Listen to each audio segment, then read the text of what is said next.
বৃহস্পতিবার থেকে দু দফায় ৮ দিন বন্ধ থাকবে east West metro. Howrah Maidan থেকে ধর্মতলা এবং শিয়ালদা থেকে সেক্টর 5 রুটে বন্ধ থাকবে মেট্রো। বউবাজার অংশ জুড়তে চলেছে গ্রিন লাইনের সঙ্গে। তার প্রস্তুতির জন্য এই সপ্তাহে বৃহস্পতিবার থেকে রবিবার পর্যন্ত 4 দিন বন্ধ থাকবে ইস্ট ওয়েস্ট মেট্রো। আগামী সপ্তাহে বৃহস্পতিবার থেকে রবিবার পর্যন্ত আরো 4 দিন বন্ধ থাকবে মেট্রো চলাচল। মেট্রোর কাজের জেরে বউবাজারের ক্ষতির মুখে পড়েছিলেন বাসিন্দারা। কিভাবে মেট্রো ছুটবে তা নিয়ে শঙ্কায় ছিলেন বিশেষজ্ঞরা।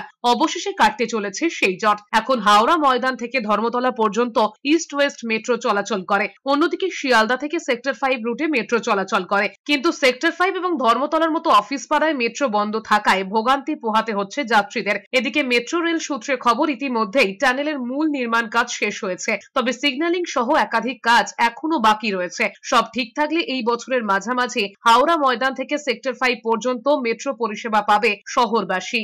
বহুত অসুবিধায় পড়তে হবে, যেতে হবে সেই পুরনো কষ্ট বা লঞ্চ পেরিয়ে। দিন না শুরু হচ্ছে ততদিন তো বহুত কষ্টই হয়।